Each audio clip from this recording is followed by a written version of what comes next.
Let's talk about Lynn Painter. Hey everyone, welcome back. So today we're going to be talking about Lynn Painter, which, if you didn't know, is my favorite author. So in today's video, I'm going to kind of give you a rundown of all of her books, why I like them, what I rated them, and what order you should read them in. So we're going to start out with her first book that she released, which is Better Than the Movies. And you guys have probably heard about this book. It's all over TikTok. It is like the cutest YA rom-com ever. This book is essentially fake dating. It is childhood friends to lovers. It's more like a childhood frenemies to lovers, if that makes sense. And it leans very heavy into rom-com tropes because our main character, Liz, loves a rom-com. She loves them. She loves them. And she like really wants to live her life like a rom-com. So basically the book starts out with Liz finding out that her old childhood crush that moved away recently moved back to finish the high school semester and right in time for prom. So it is her mission to get this boy to go to prom with her. She doesn't really know how to talk to him because they haven't talked in years. So her neighbor Wes, who is like her enemy, they formulate a plan to pretend that they're dating to make him jealous. Well, you know how that works. So I'm not gonna say anything more, but that is how this starts. One thing that I love about this book is that every chapter starts off with a quote from a rom-com that like perfectly sums up the chapter. I love it. She doesn't go too hard into quoting rom-coms that it's like obnoxious. Like, it's perfectly done. So the end of this book also has a page that includes all of the songs that are mentioned in the book, because one thing about Liz that you'll find out is that she like loves music. She loves making playlists for people's lives, and that comes up in the book. So this is the one that she made throughout the book, and it's all there. So if you want to listen to that while you read it, it's amazing. I rated this book a 5-star. It's so good. I've read it 3 times. And if you want to listen to the audiobook, the narrator's really good as well. So in 2024, this book's actually going to get a sequel. So if you want to read it, I recommend reading it now so that you get it done in time for the next book. So, and then while you wait, after you read this, there's some like bonus content. There was Wes's point of view at the prom. You can read that chapter. And then there's also Liz and Wes's college road trip. That's like 64 pages, I think. So some fun bonus content with this book. It's really good. It's really good.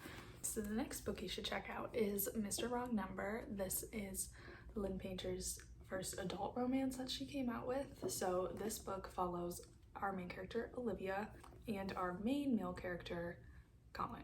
So one day, like, Olivia gets a random text from a wrong number, and then they start chatting, and then they become texting buddies, and it's flirty and it's fun. She calls him Mr. Wrong Number. Then she finds out that her and Mr. Wrong Number actually do know each other, and when the secret is revealed on who it is and how long they've known that they've known each other, it like starts a little riff, but it all turns out fine. So this is Mr. Wrong Number.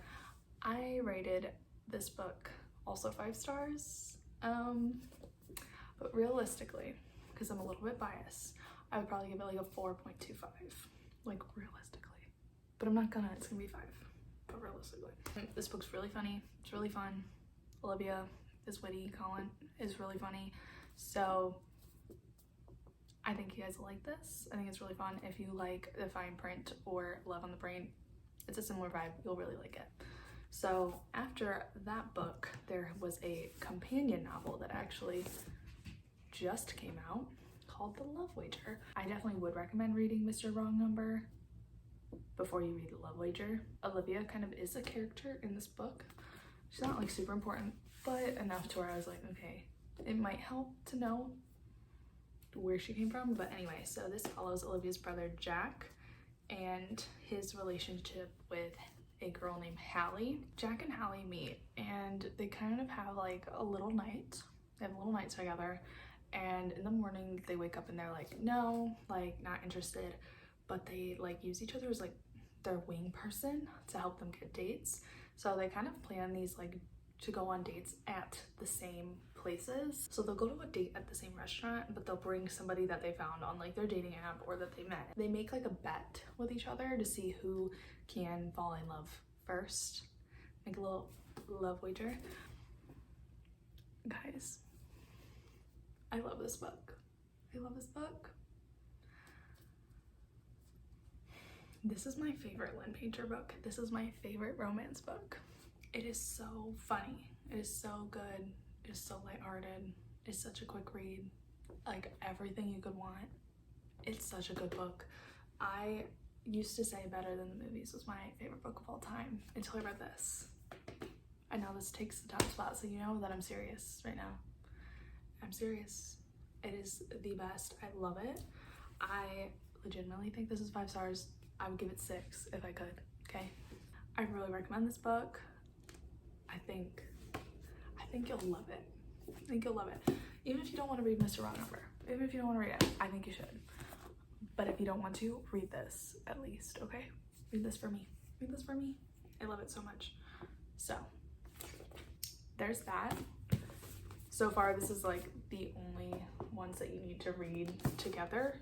And then keep in mind, Better Than the Movies is gonna get its own sequel. Then the next book I'm gonna talk about is The Do-Over, which is Lynn Painter's other young adult romance. This actually came out right before The Love Wager. So she usually does like 1 adult and 1 YA a year. So you get 2 Lynn Painter books a year. So I actually have like a really fun thing about The Do-Over. So I have this like insert thing that I got in the mail from Lynn Painter and the sticker that I got in the mail. So when the book came out, she made like an Instagram story and she said, hey, I have all these extras, like show me your receipt that you bought the book and I'll send these out. So I like forgot that I did that like the day it came out, and then on Valentine's Day I went and checked my mail and I was greeted to a package from Lynn Painter. So thank you, Lynn. So if we're gonna sum up this book, it's gonna be Groundhog's Day meets Ferris Bueller's Day Off. So it follows a girl named Emily. She is in high school and she's having the Valentine's Day from hell. It is the worst Valentine's Day ever. Everything that went wrong could go wrong, and guess what? When she goes to sleep, she thinks it's over. Next day, no, it's repeating. So she basically lives out this Valentine's Day like over and over and over and over, and she does not know why. She does not know why, and she can't escape it. So she tries to do all these different things and then it's not working. So then she's like, you know what? I'm just gonna do the day of no regrets because nobody's gonna remember it tomorrow. Like, it will never have happened. Well, long story short, that day of no regrets has some regrets, but I really like this book. I would give it a 4. Yeah, I would give this a 4. Only because the hard thing about Groundhog's Day is that it is a little bit repetitive to read, and the relationship is kind of hard to build that way if they have to restart it every single day. So while her side is growing, our male main character's relationship with her is not. So it is a little hard to do, and I do think she did a very good job. She did not, you know, say all the things that were repeating every day. She only focused on the things that were different, which is nice. But this is a really cute read. It's really short, really quick. If you want something fun, I should recommend this. But just keep in mind, it is a little repetitive, but it's also Groundhog's Day, so like, what do you expect, you know? So the next book we're going to talk about is actually a self-published book that she came out with called Accidentally Amy. So this book, she actually, what's it called? She was releasing it as like a serial rom-com, I believe is what it's called. Correct me if I'm wrong. But basically she would release a chapter of this book each week or each month or whenever in her newsletter. And a lot of people really liked this book and they wanted her to bind it up into an actual book, so she did. And it's very fun. This book follows a girl named Izzy who is running late to work on her first day. Like, she absolutely cannot wait any longer for her pumpkin spice latte. Yes, her pumpkin spice latte. So she sees one that's sitting there and it's like the same order that she had, and she's like, well, it's like fine because I paid for the drink, it's just not my name. So she takes it. It belongs to a woman named Amy, and she basically spills it all over somebody as she's like running out the door. And the guy, like, she introduces herself as Amy because that's on her drink. So this guy named Blake is thinking she's Amy, and she's like, whatever, it's fine, I'll never see him again. Wrong. Turns out her first day of work is at Blake's company. So then she has to like explain like why she did that. So then it's like a workplace romance and following Izzy and Blake. And you can't think too much into it. It's not riveting. It's not gonna be the best book you've ever read, but it is gonna be a good time. And that is why I rated it a 4. So do with that information what you will. So now that I've given you the rundown of everything you need to know about every Lynn Painter book and why you should read them, I'm gonna rate them from my least favorite to my favorite, but just keep in mind, all of these books are at least a 4-star, okay? They are at least a 4-star, and I love them all. So putting it last doesn't mean I don't like it. So that being said, accidentally Amy bottom of the list. It's just because don't expect the same kind of story. Just keep in mind the nature of how this story was written. It's not gonna be the same. So just keeping that in mind, you're gonna have fun. If you keep that in mind, you're gonna be like, this is not the same as what she normally does, because it wasn't the same. So this is number 5. So number 4, I'm gonna put The Do-Over. This book is really good. It's just I like the other ones more, if that makes sense. This one's still a 4. So then in 3rd, I would put Mr. Wrong Number. I think this one's super fun. You're gonna have a great time and you're gonna laugh and you're gonna love them. So super good. Number 2, better than the movies, but barely. It's like, okay, so like number 1's here, it's like right here. Okay, I love it so much. You will love it. This is such a good, like, easy read. Like, if you need something fun, if you need something to read on the beach, if you need something to read on a plane, if you need something that doesn't take a lot of brain power but you're gonna enjoy it, this is your gal. This is your gal. So this is my number 2, but it used to be my number 1 until I read The Love Wager. It's only been out for a month and I already want to reread it. I love this one so much. Fake dating and like this kind of trope is just so fun. It's friends to lovers. It's just so good. It's so good, and you will love it. You will love it. That is all of Lynn Painter's books as of right now.